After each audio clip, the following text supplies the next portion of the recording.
All right, welcome, podcast aficionados, to another riveting episode of the Servant Leadership Library, where we dive into the minds of visionary leaders shaping industries with their wisdom.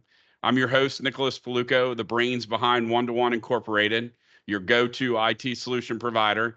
And today, folks, we have a treat. Hotter than fresh Java on a Monday morning. Joining us is none other than the maestro of entrepreneurial wizardry himself, Dan, the president of Majik Rent to Own. Picture this, a tale of old, as time starts as a humble mom and pop video store back in 1984, where the journey of Majik Rent to Own commenced from VHS tapes to a powerhouse in Central PA. They've morphed, evolved, and conquered each phase of growth, a testament to their thirst for knowledge. So grab your headphones, lean in close, and get ready to soak in the insights of a true industry luminary. Buckle up, folks, because today we're unlocking the secrets of success with Dan from Majik Rent to Own. Dan's the president of Majik Rent to Own, a company he and his father founded and grew from a mom and pop video store in 1984. After many years of figuring out, Majik experienced several different periods of growth through this journey, following a new period of learning and now operating 13 retail stores in Central PA, and is recognized as one of the thought leaders in rent to own. So, Dan, welcome to the podcast. We really appreciate you joining us today. Thanks, Nicholas. That's quite an introduction. I don't know if I can live up to that, but I appreciate Wow, it. you gotta love that. I'm so excited to hear more about this journey. That it's bringing back. I don't even know if some of the young listeners are even going to know what a VHS tape is, but hey, I think we'll get into that. How about it? Yeah, it's funny when we have our new hire orientations, it's mostly younger folks. And when I talk about those beginnings, you sometimes get a lot of blank stares when you talk about renting VCRs or renting VHS tapes. That's a fact. That is, that was the coolest thing though. As a kid, I remember riding my bike over in Lancaster to Manor Video because I thought it was so cool to get a video, right? And you had to wait till they returned them, you know? Yeah, it was definitely a different experience than on demand. You had to wait in line, wait for someone to bring it back. You might have been waiting there at return time, hoping someone would bring the one you wanted. Yeah, different Yeah. experience. Yeah, we had a little different level of patience, I guess, on our on demand today, right? True story. Yeah. Well, your journey is amazing. I mean, that is amazing what you've done. Could you kind of give a little bit more of a story to kind of your personal start? Like, how did you get started? Where did you get started? And how'd you end up, where you're at today? Sure. I'll try and keep it short. I love the story, so I tell it a lot. But so when I was in high school, my dad had bought one of the very first video rental stores in Lancaster. They had 400 movie selections, and it was literally in the corner of a hotel room in Manheim Township. And and that's the way we got. It was like a banquet room there where people would come in and they would rent movies. And over the at that time, you would to even watch the movies, most people didn't own a VCR, the player to play the movies. So Ah, they would rent those over the weekend. They would take it home. It was kind of a clunky hookup process. And my dad had the idea, why don't we just let them pay us $10 a week, and after a certain amount of time, they'll own the VCR, and that way they don't have to bring it ah, back and forth and all that good stuff. So that's kind of how the rent to own got started in our business.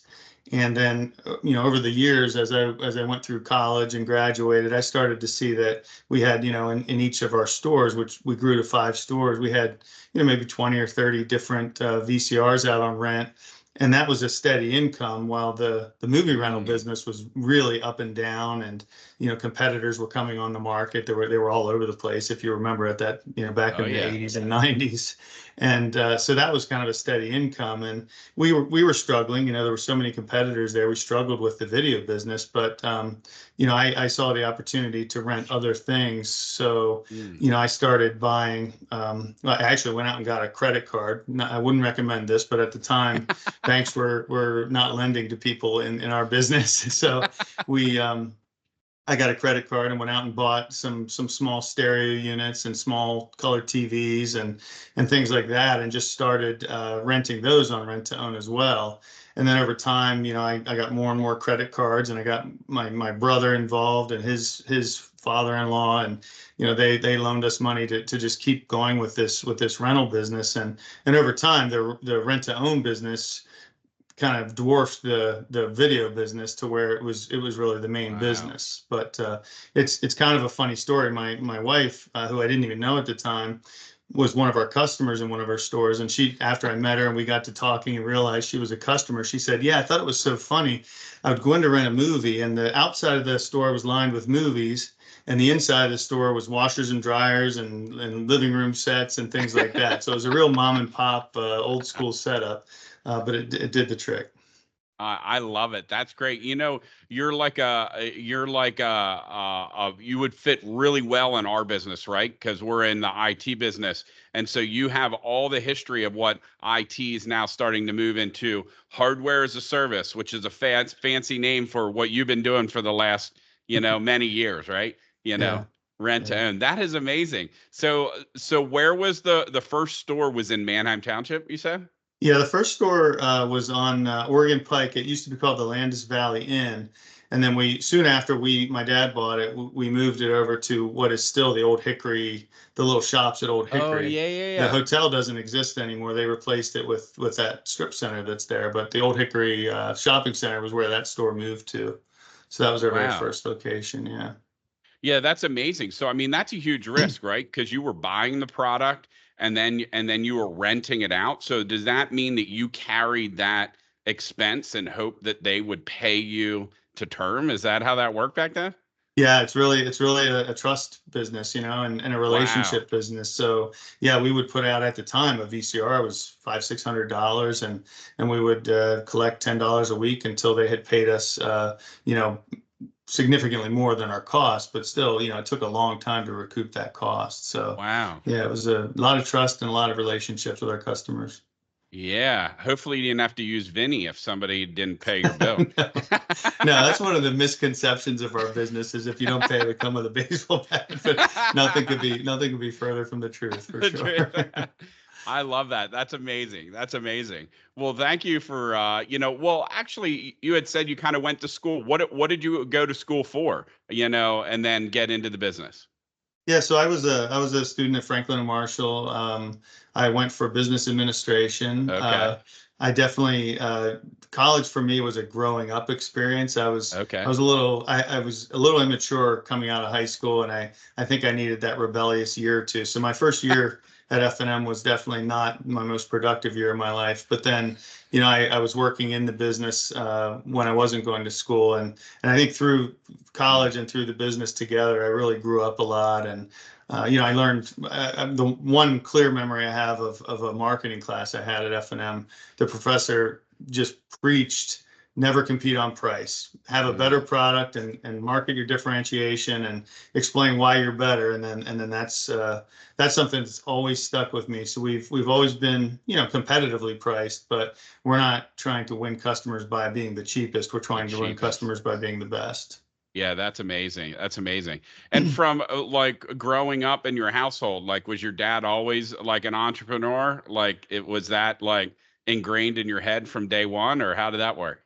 I would say more workaholic is what my dad Whatever was. So call it. he worked for a company called IT2 Grinnell most of my life, and Oh so he yeah. did that. That was his day job, and then his night job was taking care of all the books for the video business and helping to Uh, order movies and all that. And my mom kind of became the face of the business, day to day. She was there during the days, and then my brother and sister and me would work the business in the evenings. My dad was kind of more behind the scenes doing the bookkeeping and helping with all the back of the house stuff, I guess you would say. And but yeah, his work ethic was really what rubbed off on me more than anything, for sure. Oh, that's amazing. We hear these stories a lot from a lot of entrepreneurs and business owners and leaders that have these really intriguing, family, growing up instances, right? And it's amazing to hear, some are like, listen, my father taught me X because he was out of the military, or we just learned because we were hustling, and I think it comes around to what you're saying, right? Did that work ethic, like ability to your dad was taking care of your family, and at the same time working to create something bigger. So that's amazing. That's Yeah. amazing. Well, as we kind of move forward, our podcast is about talking about leadership and starting the journey and helping those maybe that aren't fully in that leadership journey yet. So, I'm sure you came out of F&M and you just had it all figured out, right? Like in how to manage people and everything, but I say that in jest, right? As a current entrepreneur myself, it doesn't happen that way, but maybe it does, and you're going to tell us differently. But tell us kind of like your journey through leadership, especially since it seemed like you learned that at a young age. Well, yeah, so there's parts of it I learned at a young age, and I would say probably the bad parts of leadership where I think a work ethic is super important, but a lot of times, and especially in my case, for me, work ethic ended up, as far as a leadership journey, being a little bit of a challenge because I always felt like I had to do it all myself and I could do it all Mm, myself. And so early on in my career, it was all about Dan, Dan, Dan. mm, And then what I learned really quite recently is leadership means investing in others mm, and helping them grow so that you can grow as a company. And I would say, we went through several phases of that. And the first part of our company history, we kind of did it all ourselves. And a lot of it, I'm proud of the fact that I invented a lot of the programs and so on that we used. But then we discovered some industry associations, and I went mm, there and learned from some people who had been doing it, even longer than we had, and they had grouped together. And so I learned new pricing models. I learned, all mm, sorts of different things that helped us go from a business that struggled to a business that really became profitable.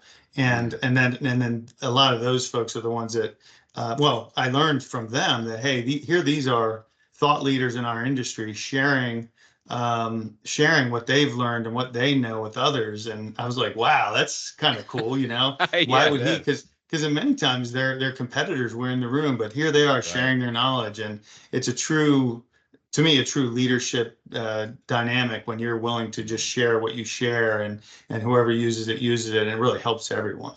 Yeah, that's great. I love that. We call that in my industry the go-giver mentality. So Yeah.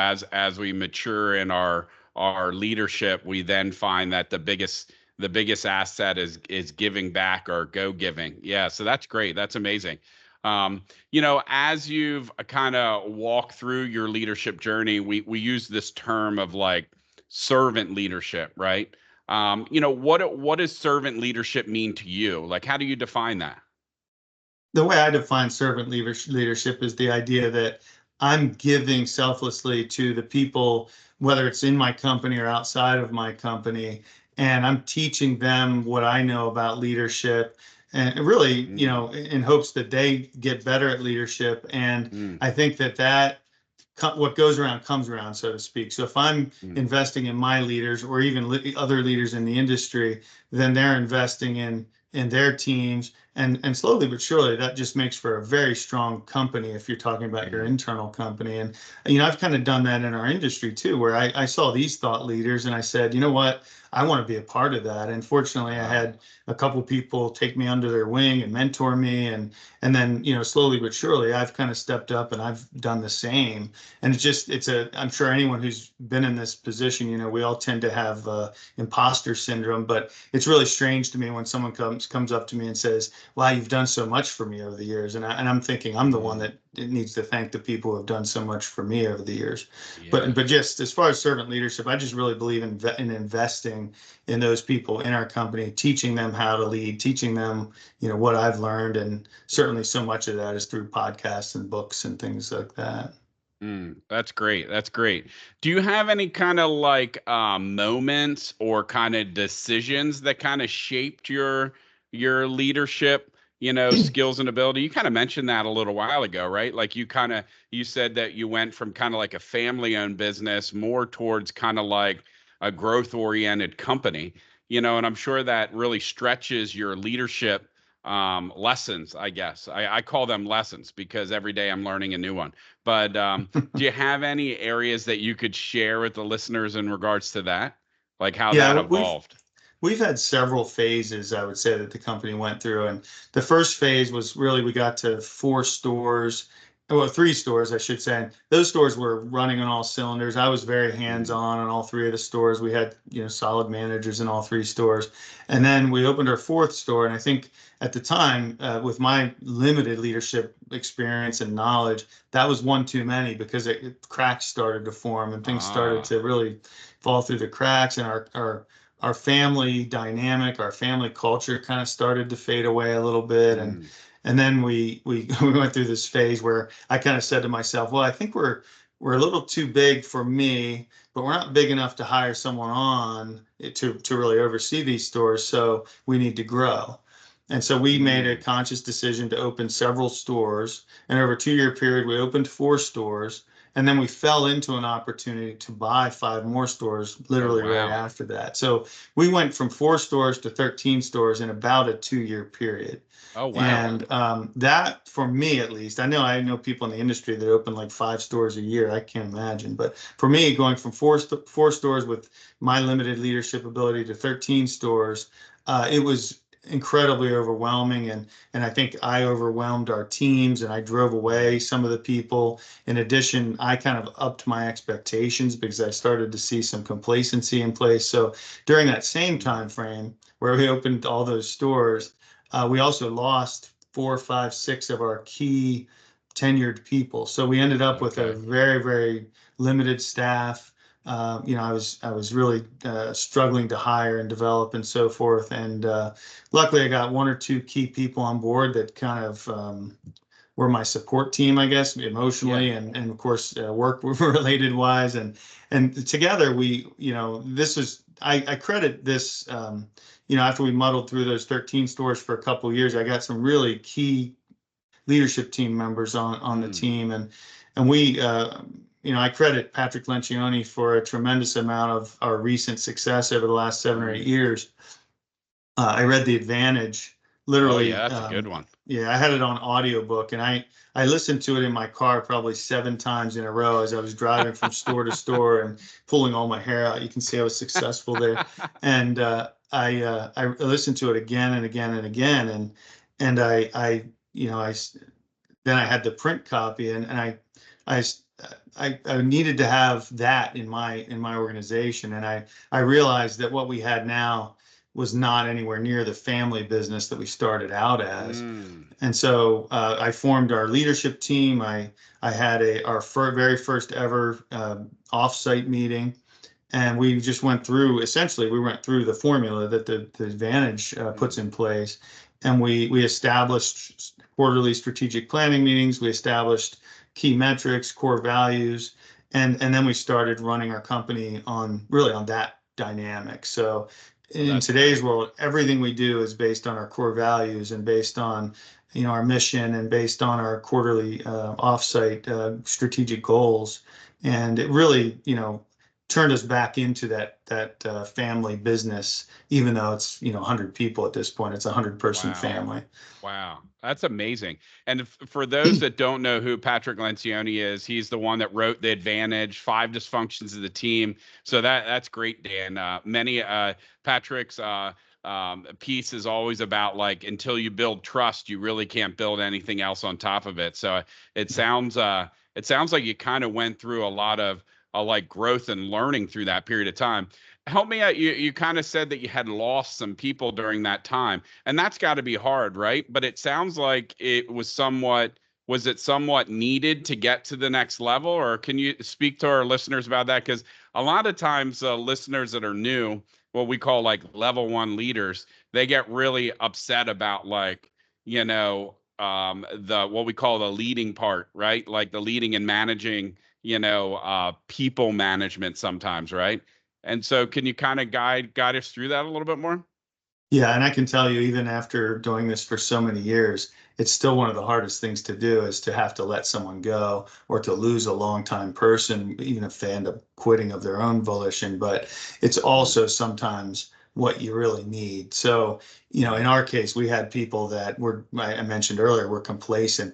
This is the way we've always done it. I don't want to Mm. change. This is this culture thing you're talking about is for other people. I know what I'm doing. I could write the book on rent to own in our business, and it's just one of those things where if you have people that are not willing to change and grow, you're really better off without them in many cases. And Mm, and I think it's true also that they're also better off without you. So if you have someone that's just complacent and bored and they're not looking to grow anymore, in many, many, many cases, 5 years after you part ways, if you bump into that person on the street, they thank you for that. And they right. say, you know what, I'm glad you challenged me because now I'm doing something that I forced myself to grow into this new role and I'm doing much Mm, better. And that's happened countless times where we've had to let someone go who was maybe really good at the job but didn't fit our culture.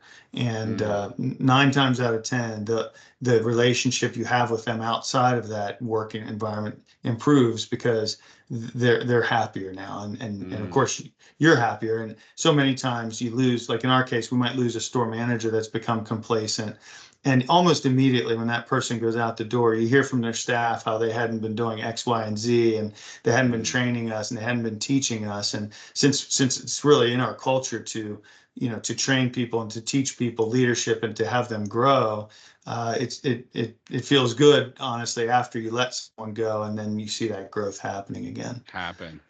Yeah, that is amazing.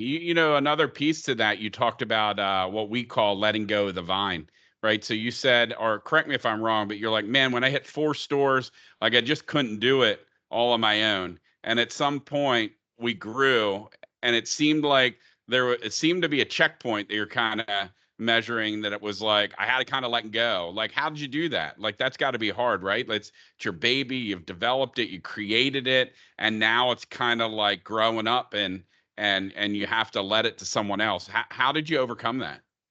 Yeah, one of the big lessons I learned during that time frame was that everyone is not going to do everything exactly the way I am. And if I take my eye off the ball for a month or 2 months, there are going to be things that slip. But the key is if you have the right person in that right seat, and if they have key metrics that they're working towards, sure they may dip down and take a backward step, but then they'll probably exceed where certainly where I could have done with 5 stores or 6 stores and me being Mm, very hands on. So you have to be willing to let things fall off a little bit while people learn their mistakes. And we use this phrase all the time: you're either winning or you're learning, right? So I forget, I mm, heard it recently on a podcast and we started using that internally a lot. And so it's not winning and losing, it's winning and learning. And certainly if I'm very hands-on and I take my hands off, there's going to be some learning that goes on, but in the long mm. run you end up winning because you're letting people learn their own way path forward instead of you telling them every last little step and process to take. Oh, so that's good. So like for those that are kind of listening, that feel like they're trying to, they constantly need to coach that employee or person, you're saying if they're the right person, let them go. You're going to see kind of a drop maybe in metrics, but if they are the right person, that they will self correct and kind of be stronger after that. Is that what you're saying?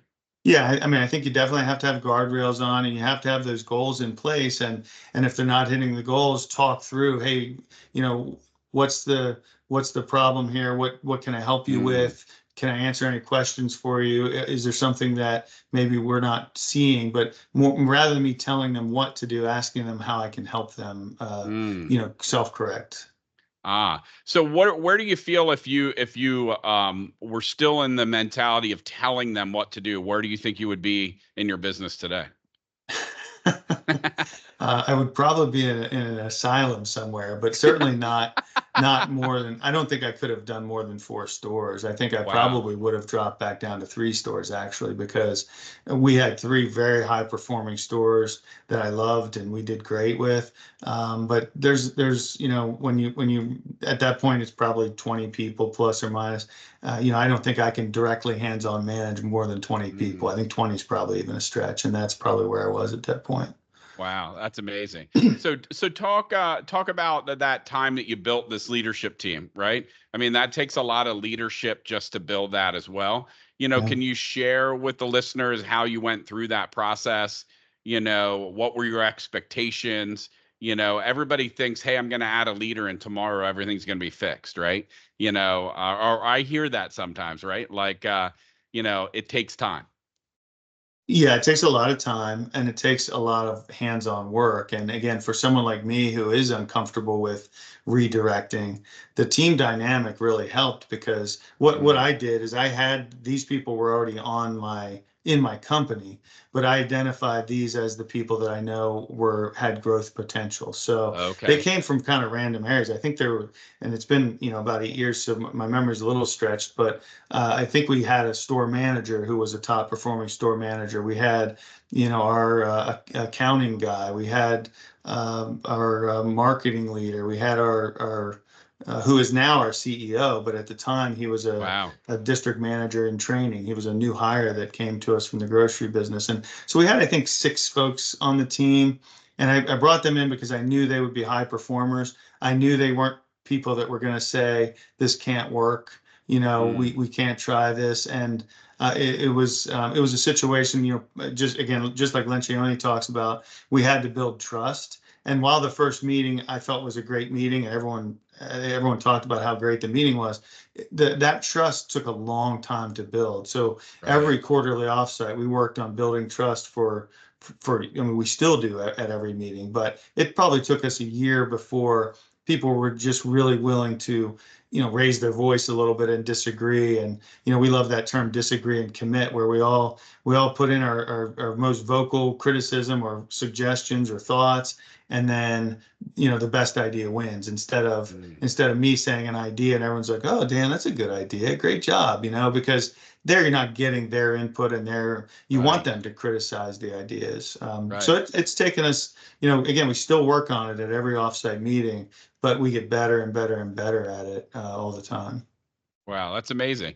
So somebody that comes into your organization, it sounds like say a store manager obviously leads people, right? Like what are their expectations when you bring someone new in, talk to, the audience about like what is your expectation as a leader for them in the first, 90 days? What do you expect from them? Yeah, so we bring even someone who has experience in management, we bring them into our training program, and our training program is very much focused on uh, making sure that they embody our core values first of all. Mm, And as long as they fit our core values and they have the mindset of a servant leader, where their goal isn't to be the hero, isn't to get all the praise, but rather to teach their team members how to do their specific jobs, but then also teach them how to own the results mm, and care about the results. And we know then they can work through those team members and build them up. So someone who takes pride in their team members and the success of their team members instead of always looking for the praise themselves, that's mm. someone who I feel like is going to be a leader for us. And we guide them through that. So we have a whole series of books that we take them through, almost like I guess like a book club type Yeah. dynamic. And then we have a training process, but the most of our training process is designed, of course, to teach them our business, but the management part of it is more just to make sure they're a person who wants to invest in others and Mm, build others up for success rather than just doing it all themselves.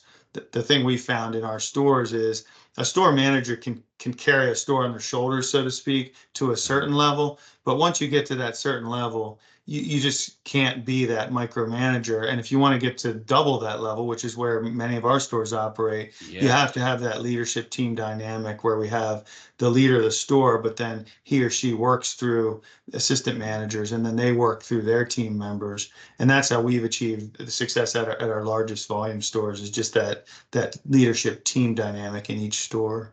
Wow, that's amazing. So it sounds like a lot of intentional training and coaching, you know. Yes, yes, all the time. That's amazing. That's amazing. It takes time and I'm sure you're constantly updating that process as you learn more things. So, do you find from how you've built your leadership team, how leading them, you had said you'd gotten up to 4, I think you're now at like 13. So, do you feel that there's a certain point that your team will be able to expand to before maybe they meet capacity? I think the cool thing as to where we are now is it's scalable as it is. So I we see. have this, within our stores, for example, our store managers have one-on-one conversations separate from the day-to-day conversations, but one-on-one conversations with each coworker every week, just asking them, what can I do to help you grow in your role? Mm, And then, hey, would you be willing to do this to help our store grow in their role? They also have like mini leadership team meetings in their stores. So they kind of mirror what we do as a leadership team. And then I see. we have a layer of district managers where a DM oversees 6 or 7 stores. We have 2 right now. And so they have that same format where they meet with their store managers and they share best Wow. practices. Hey, we thought of this person in our store thought of that. And so we try to get the best ideas, but we also make sure that every voice is heard, and we try and just instill that the whole way down the organization. So I feel like we're scalable right now. If we wanted to add a third district with 6 or 7 more stores, I don't think that would be a problem. The biggest challenge we have is finding those people who really want to learn, who fit our culture, and Yeah. who are, have that work ethic that we talked about at the beginning. Yeah, that's amazing. And we do, I'm hearing you talk a lot about the core values. We hear that a lot, right? And so, it seems like core values to you are non-negotiables, right? Is that fair to say? If somebody doesn't embody them, it doesn't matter how good they are at the job. That is how you're keeping that like family business, atmosphere. Is that accurate? Yeah, 100% accurate. It's a complete non-negotiable for us. Even if we have someone who's really good at sales or they're really good at, the delivery role, if they don't fit our core values, if they don't treat the coworkers right, Mm, and they and become part of that family dynamic that we have, then they're not gonna like the job mm. because it's just not gonna be a fit for them, but they're also just not gonna be a fit for us. So we kind of a lot of times there's a mutual, hey, this isn't right for me, and they end up Working parting out. ways. Yeah. Yeah, that's amazing. It seems like you give a very clear playbook to those people to allow them to be successful in their seat. Yeah, that's great. Yeah, we Um, do. I mentioned it earlier, we have a new hire workshop that we do within usually the first 30 to 60 days. And it's where we really try to show them how important our core values are, because it's mm, it's typically myself. So you have the company owner there, you have our COO there, who's my right-hand person, and then you have our sales director who is in charge of sales at all 13 stores.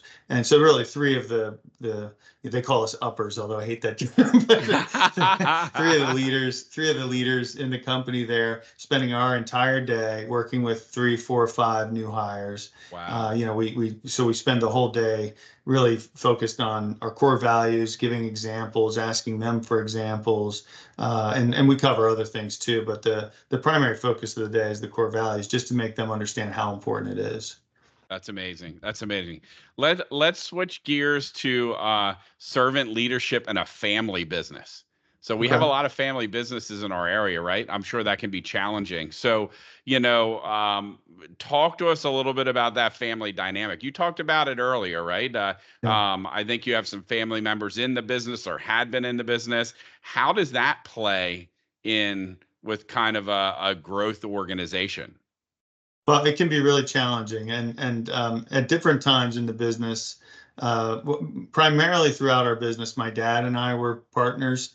Okay. He had the video business, I had the rent-to-own business, and then eventually we merged them, and he became kind of the back office bookkeeping person, keeping track of the numbers, making sure we had money to pay bills, and I was more the operations guy. But at different times in the business, my sister worked there for a number of years. My brother was an investor early on, like I mentioned, and his father-in-law was an investor. So Wow. it can be tough from a family dynamic, as I'm sure anyone who's listening and is in a family dynamic understands.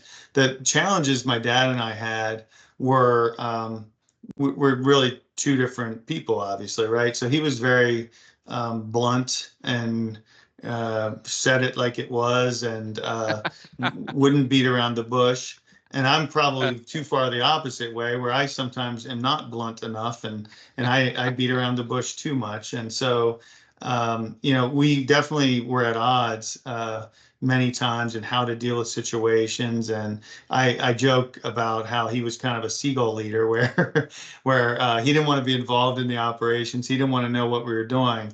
But then whenever anything went wrong, he was quick to come down and tell me about it. So, but in the end, I think the key is just understanding your roles and being willing to have the tough conversations. I mean, I think that's one thing my dad and I really did well was we were willing to have difficult conversations, and sometimes we went at each other. Now, we never did that in the stores.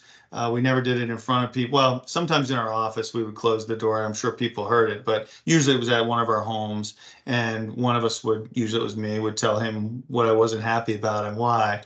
And I think you have to be able to have that, because I've seen other family businesses where they all kind of get along except when the other's not around, and it goes to that culture component, right? You can't really talk about people behind their back. You really should say what you have to say respectfully to their face. And I think he and I developed a pretty good dynamic in that regard, where he grew to respect that I knew what I was doing. And we came to an understanding of, this is your role, this is my role. And as long as the company's going in the right direction, let's just, stay in our lanes, so to speak. And I think we grew to mutually respect each other in that way. And really, it's, when you think about it, it's the way any leadership team should operate, right? My COO, for example, he does his thing, and if there's something I'm not happy about, we chat about it. But in the end, as long as things are going in the right direction, I'm not going to tell him really what to do, because he's doing a great job, So that's I think it's similar whether it's a family member or not, but I think some of us shy away from having those difficult conversations with family members. Yeah, we've seen that a lot of times, and it's created long-lasting family issues, which it seems to be kind of sad when that happens. Yeah. Kudos to your open and honest conversation, as a family business owner. As you talked also kind of about those core values, where did these core values come from? Right? Like were they just things that you appreciated? Talk a little bit about how core values were developed for you. Yeah, we used the formula described in the Advantage, and I'll speak to it for a minute here. It's essentially, we identified, I think it was 6 or 7 different, well, let's say 3 or 4 coworkers who really we felt like, and this is the group that was there, we said, we threw up on a board, this is someone who I think I would love to clone. If I had 50 of these people, I'd have a booming business. And so we listed some names there. And then we listed some names on the other side of the board that were people who were really good at their job, but I really feel like we'd be better off without them. And they might be current or they might be past employees. And then we listed all the reasons why. Why do we love this person? Why do we feel like this person isn't a fit? And we came up with a bunch of adjectives. We took the reverse of the one list and merged them all together. So we had a bunch of adjectives, and then we categorized them as much as we could, and we came up with our 3 core values. We have 3 what we call everyday values that we talk about. Any company would require integrity, for example. No one doesn't have integrity as a requirement, right? So but we do talk about those values, but then our core values are based more on these specific individuals. And in essence, these core values represent Majik, but they might not represent, your company. Your company might not need these core values. They would be more specific to you. That's the way we identify the organization. That's great. And did you find that it was kind of like a eureka moment, like when you got those core values finally on paper, like, oh man, now I figured out, like, when I get upset about a situation, was it because it was infringing on what you felt was a core value, or did you ever have any of those moments? I think to a large extent, it helped us really say who we're going to hire. So, I mean, at this point in our company history, everything we do surrounds those core values. So our hiring process, we interview and we ask questions keyed around those core values. When we train, every training document references those core values. If we give someone a written warning, It's always which core Mm. value did you violate and in which way. And Ah. so everything in our company, there's no confusion about what the core values are and how they're implemented because they're on every type of training and document that we do. Mm. And so, yeah, to answer your question, kind of, yeah, it was a eureka moment because we're like, hey, this is how we can clone these good people and Right. avoid these other people is by just targeting, the right hires The and right then making sure hires. we reinforce that. I love it. That's amazing. And you talked about kind of your core values went to this kind of combined with this servant leadership. How did you kind of come upon like servant leadership in that regard? Like, do you have you served in other areas that you felt that was kind of the way that you wanted to lead, or could you kind of talk to the listeners about how that has evolved for you? Well, one thing I mentioned earlier is in our industry how what really moved me was how these other leaders in our industry would serve by just getting up there and speaking and sharing and Mm. so forth. And when I got involved in that, I was so inspired by them that I started doing that. And even though I'm a very uncomfortable speaker in public, I'm an extreme introvert. By nature. And so getting up in front of a crowd and speaking is among the very last things I would love to do. But I forced myself to do it because I felt like I had a passion for certain things, like these core values is one of them. Yeah. And so I started speaking at industry events and I started realizing that people want to hear me speak, even though I'm not a great speaker. I'm passionate about what I'm talking about. And so they want to hear what we're doing. So it's a two-way street, right? I'm helping them and then it's rewarding to me because it feels good. And so I've served on our two industry boards of directors, and really what I love to do is hands-on training with our managers in training and our other coworkers who want to learn. So, one of the things I started doing about 2 years ago, I guess, was I lead book clubs in our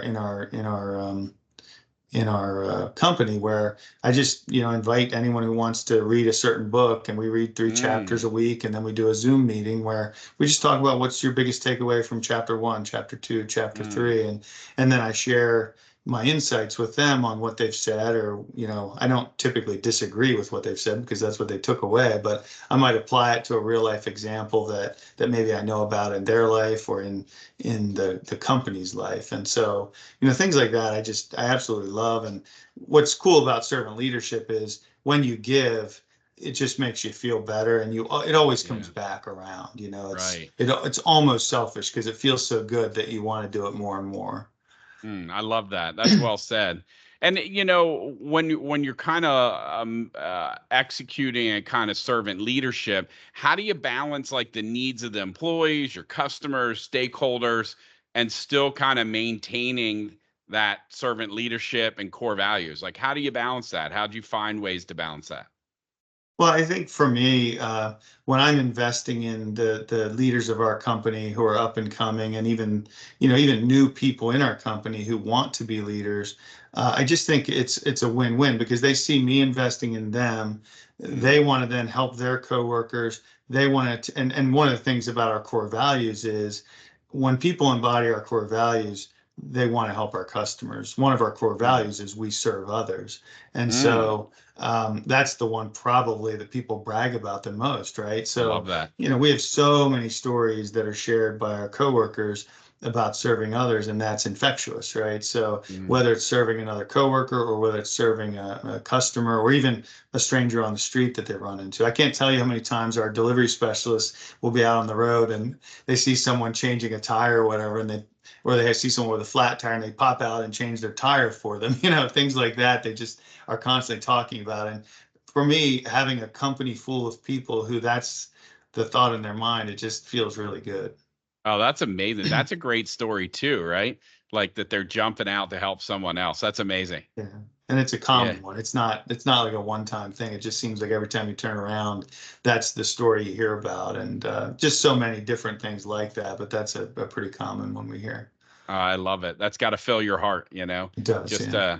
to see that, especially from going with your growth with now 100 people being able to maintain such a wonderful culture.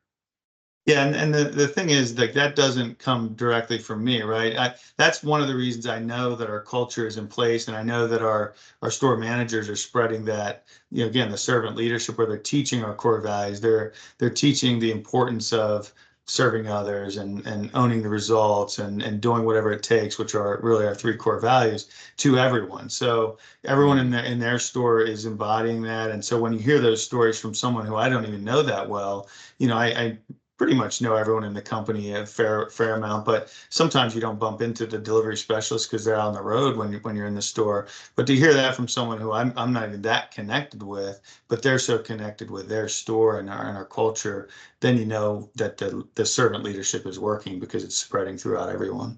It's there. That's amazing. And you talked about kind of the core values and the people and developing people. I love that book club. That's amazing.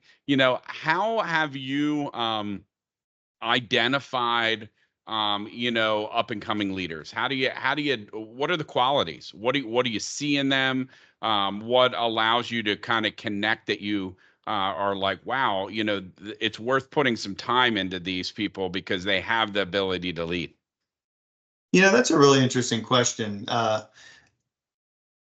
I don't know that I know the answer to that. To me, anyone who wants to do more and step up and take Mm, ownership is who I'm willing to invest in. And okay. sometimes it pays off in the sense that, this person just becomes really good at their particular role. So we don't necessarily, like this book club, for example, I open it up to everyone. I say, if anyone wants to do this, just let me know and we'll do it. And so sometimes it's just someone who maybe is a sales specialist and they just want to help their team be better. So they're taking some Mm, leadership training. And then sometimes it's someone who wants to be a manager. And I feel like if they want that, then I'm going to help them determine if that's what they want. So going through some of these leadership books, they might figure out, I don't really want to do that. When I think mm. about myself, one of the least favorite things I do is having to give that critical feedback and that discipline. So if I were coming up through our company, I might have said, I don't want to be a leader. I'd rather just be a sales specialist or something like that. But that's the cool thing about this leadership training is you're giving people the opportunity to self-select to some Mhm. extent. So maybe they become really good at their role instead of moving into a management role because it just doesn't seem like the right fit for The them. right fit. Yeah, I really love that. And when you talk about kind of difficult conversations, right? Some over the time, people are like, "Well, Nick, you don't have any problem having any difficult conversations." I'm like, that is not true, right? Like, although it's just part of the role when you do it, right? And the Yeah. non-glamorous part. But talk to us a little bit about you said earlier, like when we have a difficult conversation with someone, we pair that with a core value. Explain how you teach someone to implement that. And can everyone in the organization say, "Hey, I'm really concerned that X is not living our core value," or does it only come from a manager or supervisor? Well, we would hope, and our teaching and our goal is that there is peer-to-peer accountability, and Okay. not in the sense of you tattling on me, but if I'm not embodying our core values, I would hope that my coworker, maybe there's two delivery specialists and they're in the truck all the time, and one of them is late to work all the time, right? I Mm, would hope the other one would say, hey, dude, we're late on our deliveries here, and I'm getting home late from work because mm, can you please set your alarm 15 minutes earlier, and hopefully in a respectful way, and yeah. or maybe maybe there's a sales specialist that's snapping at customers because they're in a bad mood or something. I would hope that a coworker who sees that would come up to them and say, hey, is there anything wrong? I noticed you're a little short today. Can I get you a cup of coffee or anything? Do you want to Mm, talk or something like that? And that's kind of that peer-to-peer accountability where you're calling it out in a very right. respectful, polite way. But then we also, of course, teach our managers to identify that and the district managers. And the goal would be in a perfect world, and we do not live in a perfect world, but in a perfect world, if that peer-to-peer accountability doesn't work, then we would want the coworker to let the manager know, hey, I noticed this and I tried to say something and it's just not working. Maybe you can say something to that person. And then, again, we do progressive discipline the same way anyone else does, but we would first have a discussion about, hey, this Right. doesn't really embody our values, and then it would be in written form and so on. But it's always keyed on one of those values. Mm, So if it's attendance, it, could be owning it because maybe you're just not setting your alarm properly, or it could be we right. do what it takes, come in earlier from the party the night before, things like Right. that. I So like that. So you're basically saying that you've created this clarity, and that clarity is consistent across the organization, which allows you to kind of scale your business because it self polices itself almost, right? I mean, correct. obviously you have to manage to it, but you have the right people in the right seats, and that you're setting clear vision with those core values. That's amazing. That's amazing. Not all organizations can figure that out. So thank you for sharing that.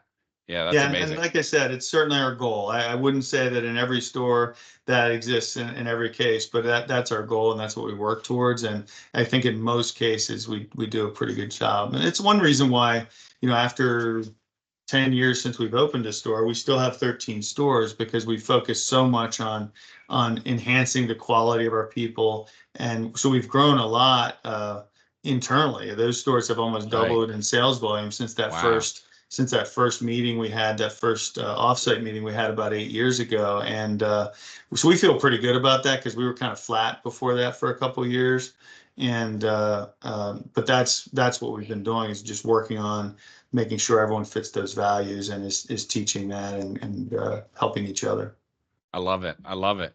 What advice would you give kind of aspiring leaders? Like, what feedback would you have for them? I'm a Something I've discovered very recently over the last year or two is podcasts.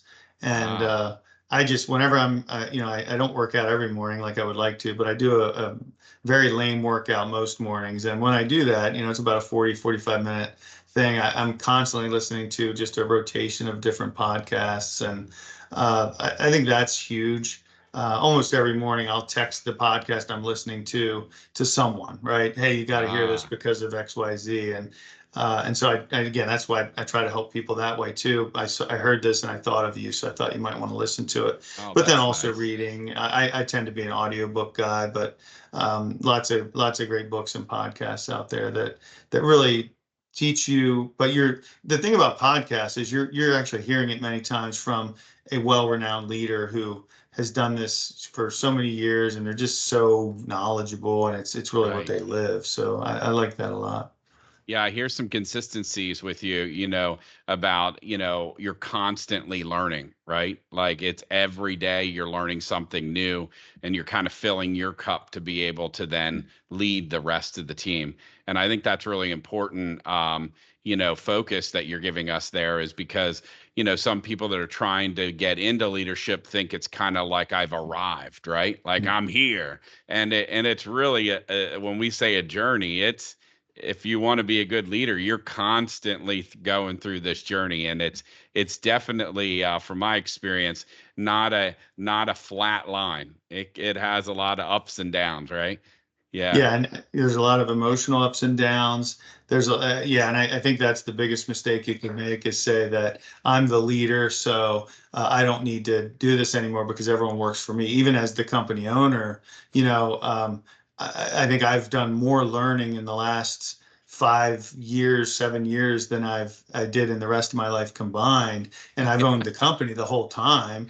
But I've learned more from podcasts and books and certainly other people in our industry and outside of our industry. So I think that when you stop learning or trying to learn, you've really probably plateaued, and you're Ooh. probably not going to do a lot more, in my humble opinion. Yeah, that is excellent. That goes along with a coach that I have. That so I'm big into. There's people that have been there, done that, right? And I can always get good, honest feedback, right?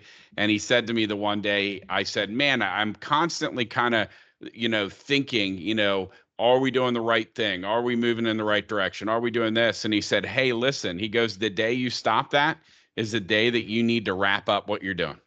And I'm Yeah. like, "Well, what do you mean by that?" And he just said, "Listen, the key to that is you're constantly thinking that because you're trying to be the best that you possibly can be. And the day that you've arrived and you think you got it all worked out is probably the day to sell the business and or retire or do something else." And I was like, "Wow, that was very profound." you know. Yeah.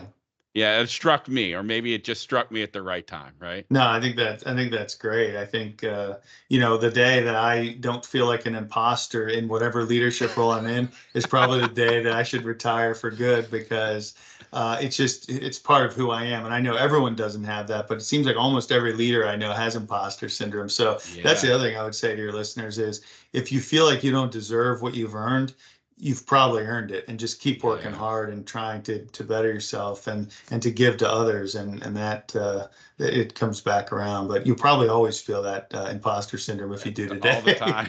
Yeah. And one thing that Patrick Lencioni says all the time, right, is he goes, and what I'm hearing from you, right, very humble, right, like humble, hungry, and be smart. And I think he Yeah. says smart isn't driven by intelligence. Smart's how do you read other people, and how can you see the bigger picture, right? And I hear a lot from you on that, right? Like, being humble and hungry to learn and develop. So kudos to you, and that probably is what makes you such a good leader. Thanks. Yeah, I don't always consider myself humble, but I certainly try to be humble, because I'm thankful for what I have, and I'm thankful for all the people that have helped me get here. And certainly the people who work for me are largest among that group, right? They've done Right. so much to make our company so successful and make our company really a well-known company in the industry, and I just that makes me very proud. But it's not proud for me; it's proud for the team that we have. I love that. And I think Dan Sullivan writes a book about 5 levels of leadership. And it's kind of amazing for the listeners kind of to hear. Dan, you're kind of going through talking about some of those levels, right? Like being like, level one is you've been appointed, right? They Yeah, have to listen to you because, right? And up to the different levels of kind of where you're at. You're like at that level 4 leader where you're teaching other leaders, right? And that's a skill that many people don't develop, right? Some might end in level 2 or level 3, and there's nothing wrong with that. But that's really neat to hear your journey through those levels of leadership. well, I Yeah. think it's so rewarding. Like, you hear it so often, these famous leaders, and I think when you first hear it, you think it's kind of like just not really, they're just saying it, like how rewarding it is to Yeah. teach people. But I can tell you, going to industry events and teaching people, some of which I've never met before, some of who I know, but I don't know well, and then just having them come up to me and say, "Hey, thank you. That meant a lot to me. Can I get more information?" and so on. It's just very rewarding, and Yeah. so I don't get anything from that. It's a free speaking gig, but it's I get what I get is fulfillment, like them filling my bucket up by using that knowledge and by appreciating it. And it's kind of like you said, when you're a leader and you're not doing any learning, and you're not giving back, you kind of plateau, and you just Yeah. don't. Your bucket kind of empties out, because you're just doing instead of filling it back up with that learning That's and right. that the filling it with other people, I guess. Yeah, that's a great visual. I like that. It's like the bucket is full, and you constantly are saying, "I just can't do more. I can't do this." But in reality, it's the pivotal time of, am I going to grow to the next level of being a leader, which Yeah. requires me to kind of let go, and kind of very much what you did there, let go and then delegate to others, and then build even another team. That takes a lot of work that a lot of business owners never even get to. So I appreciate you kind of teaching us and kind of walking us through that today. Yeah, it's a really difficult transition. I even over the last year or so, I've really tried to step back and give my COO and his team a lot of freedom. And it's just amazing how rewarding that is when, things I thought I had to be involved in, I didn't. And so, like, so many times we'll talk every week we have kind of our list that we go down through every week, and he'll tell me about a problem, and me being me, I interrupt him and say, "Oh, I would do this." And he's like, "Well, we've already talked it through, and here's what we decided to do." And it's usually a better solution than I came up with anyway. And so I just love that he's already got the solution. It's already better than the one I thought of when he explained the problem. and it's just very rewarding. And I would just encourage your listeners to invest in whoever their team is, and give them a chance to fail, or not fail, but learn from maybe making a mistake or two. And it's very rewarding to see your team grow like that. Yeah, that is amazing. That's got to make you feel good. It gives you the opportunity to kind of do other things at the same time, lead at a whole different level. Yeah. Yeah, yeah. You as we start to wrap up today, we talked a lot about books, audio books. We talked a lot about Lencioni. Do you have any other great podcasts or books or anything that maybe our listeners could jump on to kind of continue their journey? Yeah, I tell you anything Patrick Lenciani, but I won't belabor I that. He love has a him. great couple He's great amazing. podcasts, but some other ones, some of the ones we use in our leadership training, and this is kind of a progressive thing. So everyone's heard of 1 Minute Manager, but that's kind of our totally entry level leadership training. It's timeless. It gives just basic leadership, and then after we train on that one, we have a book called Monday Morning Leadership, which I haven't heard many people Ah, talk about that, listening to podcasts and so on, but it's a super uh, relevant book. It's only like 80 pages, very easy read, but it really teaches leadership 101. And ah. so I highly recommend that. I think the author's name is David Cottrell, Cottrell, and then It's Your Ship is kind of the third in our leadership series, and that's about a Navy ship captain who took the worst ship in the Navy and turned it into the best ship in the Navy during an 18-month period, and just extraordinary leadership training there. So those three I recommend as kind of like a progressive thing for a very beginning leader, and then maybe someone who's in leadership but wants to take it to the next level, and then after that. And I'm trying to think of, there's a podcast that's a little bit more of a bucket filler for me. It's not necessarily all leadership, but a friend introduced me to it not too long ago, and it's called the Ed Milet Show, where sometimes it's health related, sometimes it's leadership Ah. related, sometimes it's an interview, and that's a good one. But I have literally Andy Stanley's great, Oh, yeah, he's a good one. Craig Groeschel is another great leadership Yeah. podcast. Um, John Maxwell's leadership podcast I listen to. So I have them like on a rotation on my earbuds. So Oh, there you go. uh, I love all of those. There's probably others I'm forgetting about, but yeah, just you just can't help but learn, and it doesn't have to be a constant thing. But I would say at least weekly, I'm listening to two, three, four podcasts, and I might be in the middle of a book, and I just don't think you can ever be too old or too accomplished to keep learning and growing, and then passing that along. I mean, that's what's fun about it is, oh, I think this person might be able to benefit from that, Right. that type of thing. Yeah, I love it. Well done. Well done. Thank you for that. I appreciate it, Dan. And as we kind of come to a close today, what parting comments do you have for our listeners? I would just say, and I've said it already, but keep learning, just keep learning, keep growing, invest in your team, trust your teams. And you know what? Be diligent about getting the right people on your team and making sure they fit your culture. Hmm.